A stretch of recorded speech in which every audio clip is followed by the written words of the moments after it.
तो जैसा कि क्रॉस बिहार के तमाम लोग, एक जनप्रतिनिधि, सामाजिक कार्यकर्ता एक तरह से जुड़ रहे हैं इस पद यात्रा में। सामने आप देखिए किस तरह से प्रशांत किशोर का यात्रा पद यात्रा गांव-गांव घूम रहा है। इसी बीच हमारे साथ हैं बक्सर के कौन सा केसर ब्लॉक के पूर्व प्रमुख रमेश गुप्ता। हाँ, तो क्या कहेंगे आप? तो बक्सर से आ रहे हैं, काफ़ी क्रांति की सरजमी है और जिस तरह से यहाँ पर कहीं ना कहीं बिहार के लिए व्यवस्था बदलाव, क्रांति के लिए आप पद यात्रा कर रहे हैं, क्या लगता है इस यात्रा से कितना बदलाव होगा?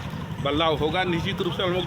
हम लोग भितिहरवा से चल कर अभी 8 दिन हो गया और मैं गांव हम लोग घूम रहे हैं थरवट क्षेत्र में। हाँ। जो कि यहाँ के जो पहाड़ी के जरी लोग जो हैं, जिसको कि अपने ज़मीन और अपना लकड़ी, सूखल लकड़ी, बालू कभी उनको तोड़ने का अधिकार, लेने का अधिकार नहीं है। इस पर हम लोग बेतिया में लड़ाई खड़ा करेंगे और जन सुराज के माध्यम से खड़ा करेंगे। हम लोग व्यवस्था बदलने की आवश्यकता है। हम लोग की जन सुराज के माध्यम से अगर हम लोग अस्तित्व में आते हैं तो निश्चित रूप से हम लोग व्यावसायिक शिक्षा के क्षेत्र में हम लोग तय करेंगे कि जो लड़के 15 साल, 20 साल, 25 साल, 30 साल तक तैयारी में BA करते हैं, MA करते हैं और तैयारी करते हैं और अपना लाइफ बर्बाद कर देते हैं। हम लोग की इच्छा है कि कम से कम नीचे 8 क्लास के बाद ही उसको कंप्यूटर के क्षेत्र में जाना चाहता है, जो जिस क्षेत्र में जाना, ITI के क्षेत्र में जाना चाहता है, उसको शिक्षा को बदलाव हो। अच्छा, और कम से कम 20 साल के लोगों। लेकिन ये आप बताएं, आप जैसे बक्सर से हैं और वहाँ से आपको प्रमुख साहब हैं, जी। इस क्षेत्र में एक जनता से क्या अपील करेंगे? जिस तरह से पद यात्रा में आप उतने दूर से आए हैं, जुड़ रहे हैं, आप 8 दिन से लगातार पैदल यात्रा कर रहे हैं, क्या कहेंगे इस जनता से? हम लोग जनता से कहेंगे कि जिस क्षेत्र में आए हैं इतना स्थिति गरीबी है, बेरोजगारी है, जो कि पहाड़ी इलाका है, कोई रोजगार है नहीं। हम लोग चाहते हैं कि जन सुराज से अगर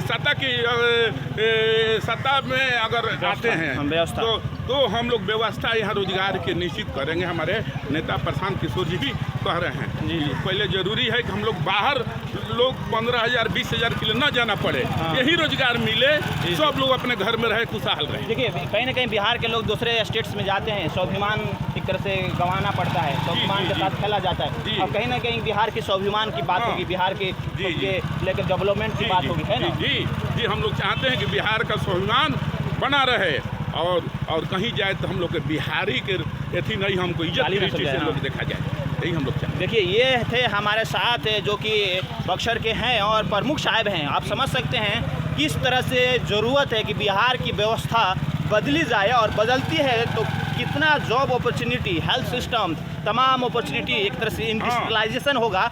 तो ये ज़रूरत है कि आज का बिहार में कहीं ना कहीं लोग अपने एक तरह से स्वाभिमान दूसरे राज्यों में गंवाते हैं, बहुत ही कष्ट के साथ एक तरह से मजदूरी करते हैं, रोजी रोटी चलाते हैं। लेकिन जिस तरह से कोरोना काल में सरकार ने एक तरह से भगवान भरोसे छोड़ दिया था, उसके बाद बिहार वासी की तरह से पैदल 2000 किलोमीटर, 1200 किलोमीटर पैदल यात्रा करके घर पर आए। बोलिए।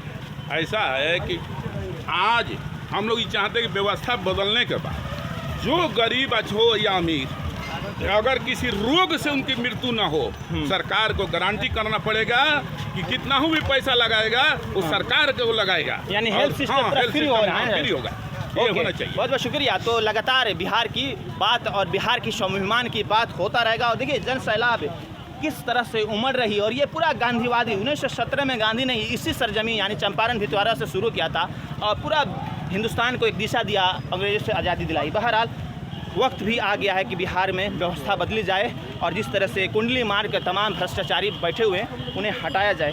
बहरहाल आप जामिया वर्ल्ड देखते हैं, साथ ही पब्लिक न्यूज़ में मोहम्मद तस्लीम, बिहार के वेस्ट चंपारण मनाटा ब्लॉक के भगहा गाँव से। चलिए हो गया।